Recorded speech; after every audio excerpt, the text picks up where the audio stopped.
Park एक ऐतिहासिक park है।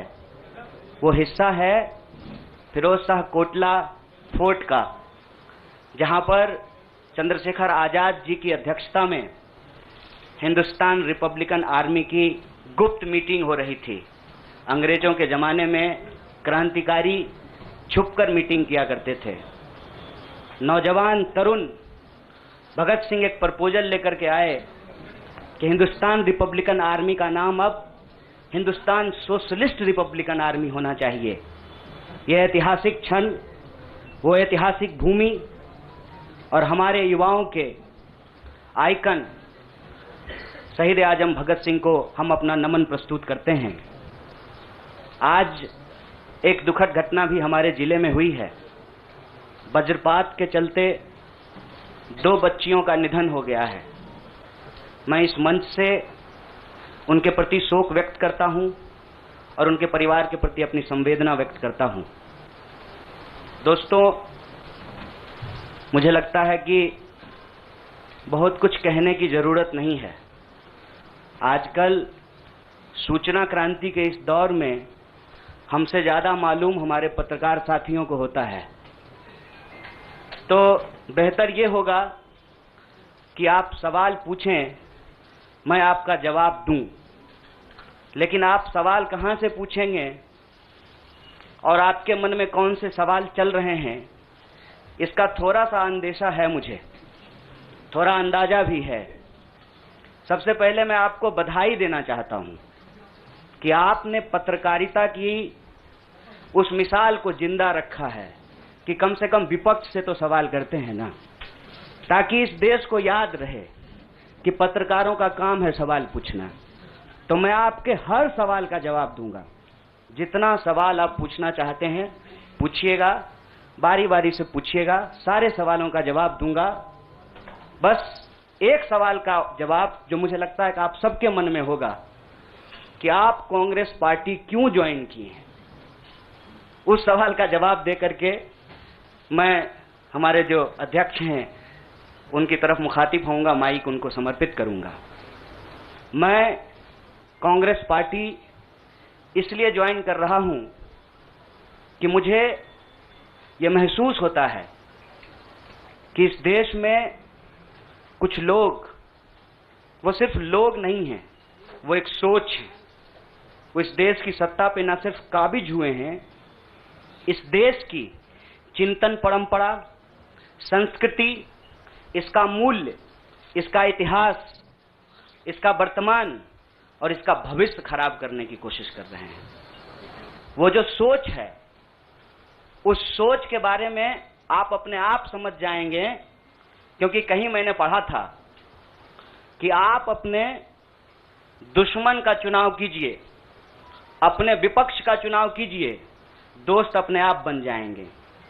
तो हमने ये चुनाव किया है। हम इस देश की सबसे पुरानी पार्टी, सबसे लोकतांत्रिक पार्टी, मैं जोर दे करके बोल रहा हूं लोकतांत्रिक पार्टी, ताकि आप लोग परिवारवाद पे सवाल जरूर कीजिएगा। लोकतांत्रिक पार्टी में हम इसलिए शामिल होना चाहते हैं कि हमको लगता है, और सिर्फ हमको नहीं लगता है, इस देश के लाखों करोड़ों नौजवानों को यह लगने लगा है कि अगर कांग्रेस नहीं बचा तो देश नहीं बचेगा। और यह बात मैं आपको स्पष्ट कर देता हूं, देश में प्रधानमंत्री अब भी हैं, देश में प्रधानमंत्री इससे पहले भी थे, देश में आगे भी प्रधानमंत्री होते रहेंगे। लेकिन आज जब हम लोग श्री राहुल गांधी जी के उपस्थिति में फॉर्मली कांग्रेस पार्टी का फॉर्म भर रहे थे, तो साथी जिग्नेश ने संविधान की कॉपी दी और हमने उनको भगत सिंह, गांधी और अंबेडकर की तस्वीर प्रस्तुत किया, क्योंकि हमारा यह मानना है कि आज इस देश को भगत सिंह की वीरता की जरूरत है, भगत सिंह के साहस की जरूरत है। आज इस देश को अंबेडकर की समानता की जरूरत है और आज इस देश को गांधी की एकता की जरूरत है। गांधी जब कहते हैं रघुपति राघव राजा राम, पतित पावन सीताराम, ईश्वर अल्लाह तेरो नाम, सबको सन्मति दे भगवान, ये गांधी की एकता है। जब अंबेडकर कहते हैं कि किसी भी समाज का मूल्यांकन वहां महिलाओं की क्या स्थिति है इस बात से होगा, तब वो समानता की वकालत कर रहे होते हैं। मैं नहीं मानता हूं कि डॉक्टर बाबा साहब भीमराव अंबेडकर किसी एक समुदाय के नेता थे। कांग्रेस पार्टी ने, संविधान सभा ने डॉक्टर बाबा साहब भीमराव अंबेडकर को संविधान बनाने की जिम्मेवारी दी और उस संविधान के प्रियम्बल में यह लिखा है, हम भारत के लोग भारत को एक प्रभुत्व संपन्न समाजवादी धर्मनिरपेक्ष लोकतांत्रिक गणराज्य बनाने के लिए, इसमें समानता न्याय के मूल्य निहित हैं। और जब भगत सिंह कहते हैं कि आप व्यक्ति को कुचल सकते हैं, विचारों को नहीं, आप बम और पिस्तौल से कभी इनकलाब नहीं ला सकते हैं। उस साहस की जरूरत है हमको। मुझे नहीं लगता है, मेरे बहुत सारे राजनीतिक दोस्तों को यह लगता है। मुझे लगता है कि यह देश 47 से पहले वाली स्थिति में चली गई है, लेकिन जिनको लड़ना है उनके पॉलिटिकल इमेजिनेशन में आज भी हर कोई अपना अपना शोरूम बचाने के चक्कर में है। रे भाई, मॉल में आग लग गया है, दुकान बचाओगे? बस्ती में जब आग लग जाती है ना, बेडरूम की चिंता नहीं करनी चाहिए। आज हम इस मुहाने पे खड़े हैं कि इस देश के भीतर भारतीय होने की जो पहचान है, जिसमें बुद्ध निहित हैं, जिसमें कबीर निहित हैं, जिसमें नानक निहित हैं, जिसमें हर बार हर दौर में सत्ता से सवाल पूछने का साहस होता है, उस भारतीय चिंतन परंपरा को बचाने की जरूरत है। इसीलिए हम कांग्रेस पार्टी में शामिल हुए हैं कि कांग्रेस पार्टी वो पार्टी है जो गांधी की विरासत को लेकर के आगे चलेगा। कांग्रेस पार्टी वो पार्टी है जो सरोजनी नायडू के विचारों को लेकर के चलेगा। कांग्रेस पार्टी वो पार्टी है जो अम्बेडकर, नेहरू, अशफाक उल्लाह खान, शहीद आजम भगत सिंह और मौलाना अबुल कलाम आजाद के रास्तों पे चलेगा। हम जब भी समानता और बराबरी की बात करते हैं, यह कुछ व्यक्तियों तक सीमित नहीं है, यह भारतीय होने का इतिहास है। और इस भारतीय होने के इतिहास को अपने आप में यदि कोई समेटे हुए है तो देश की सबसे पुरानी पार्टी है। और जो लोग कह रहे हैं विपक्ष कमजोर हो गया है, यह सिर्फ विपक्ष के लिए चिंता की बात नहीं है। यह मैं नहीं कह रहा हूं, कोई शास्त्र, कोई किताब उठा करके देख लीजिए। जब विपक्ष कमजोर हो जाता है, सत्ता तानाशाही रुख अख्तियार कर लेती है।